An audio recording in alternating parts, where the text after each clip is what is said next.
This tutorial is about how to draw an APDivTag and then insert text and or images into the APDivTag.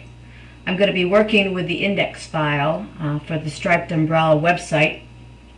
And the first thing I want you to do is to make sure that the rulers are showing on the top and on the left hand side. And then you'll notice, or maybe you won't notice, that there's actually guides attached to the ruler.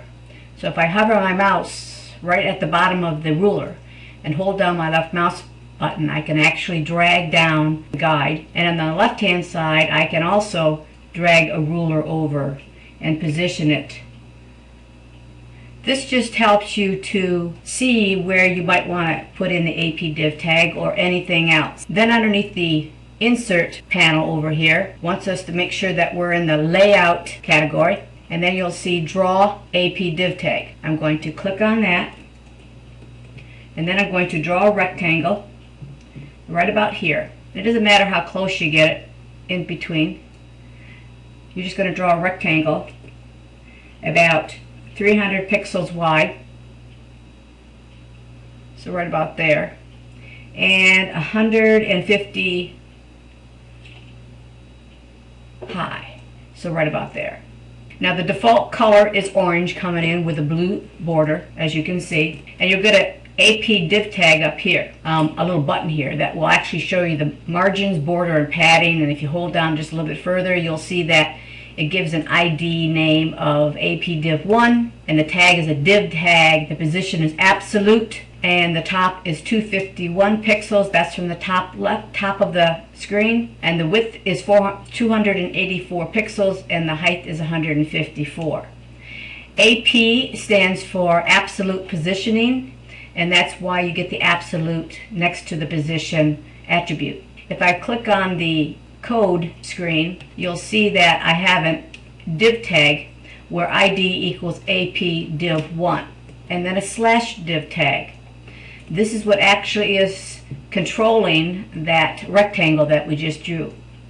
Up here, if you look up in the styles, you will see that APDiv1 stands for everything that we just saw a minute ago. You got your position, visibility, left, top, width, height, background color, layout background color, and border, and the Z index. This is something that you need to pay attention to when you're creating APDivTags, because you can create multiple APDivTags and have a different Z index for each one. And that's what will allow you to put boxes on top of boxes, images on top of images, text on top of text, and so forth. What we're going to do is go back to design, and we're going to rename the div tag by clicking on this. You'll see right here I've got the div tag clicked also down here, and then down here we can actually rename it, and we're going to rename it calling it contest, and hit enter. So there's a couple of ways of selecting the div tag. You can click on the border, or you can click on the div tag down here, and that will allow you to see all the properties of that div tag. What it wants us to do is click on this overflow button here and choose auto. And this will allow your scroll bars to automatically appear if you overflow typing text in this box. That's why it's called the overflow property, and we're making it auto. You can see that you can make it scroll, click on scroll, which would make the scroll bars appear regardless. By choosing auto, if we put too much text in here and make it overflow, then our scroll bars will appear. Click the visible list arrow and just make sure that visible is selected. We have default, inherit, visible, and hidden. We want visible. When we initially drew our div tag, we just kind of held down our left mouse button and drew this rectangle box. The guides were there to help us. We can make them go away, or we can keep them there on the screen, whatever we want to do. But we can also create our own dimensions in our property box, or you can also create them using the contest div tag over here in our style sheet. As you can see, we have all the properties of our style sheet over here, contest, of our div tag, and I can actually change the height and the left and the top numbers here, or I can do it over here in the property box. property box is a little bit more visible. So we're going to click on the 256 here, and we're going to put in 520 and hit enter, and you'll see that it moves it over.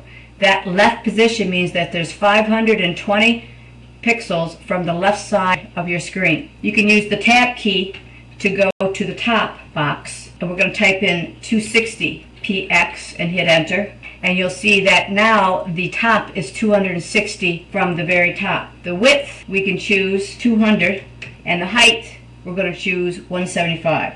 So after you initially draw your APDivTag, you can come in here and put specific numbers. Of course, you really don't know always what the numbers are going to be, so you can always grab these guys and move them in or out. Move this guy up or down. And you can position it wherever you want to. You'll notice the Z index right here, and that's the index level of this APDiv box. The index level of your main screen is 0. So we're putting this index level as 1, and then the next one that we draw could be 2, or we could switch it and make this one 2 and make the other one 1. We're going to create another div tag and call it background. Basically make it a background for this. So I'm going to click on draw APDivTag again, and it said to draw one anywhere on the screen. Okay, and we're going to name it background, so make sure that we select it so that I can click over here and choose background and hit enter. And now we want to change the left property to be 510. We want the top to be 250 pixels. We want the width to be 205. And we want the height to be 180. And as you can see, it's pretty darn close to the other APDivTag that we put in a minute ago. The background color we want to be 009 and hit enter, and it's a dark blue. This one we want to change the Z level to 1. So I'll put that in there. And then we're going to go to the contest one. So I'm going to click on the previous one, make sure the contest name is in the property box, and we're going to change that to level 2 and hit enter. So now we've got a little bit of a background there. They have reversed itself so that the contest APDivTag is on top of the background div tag, and that's just to give it a little dimensional look. This concludes the tutorial on how to draw an APDivTag and give it dimensions.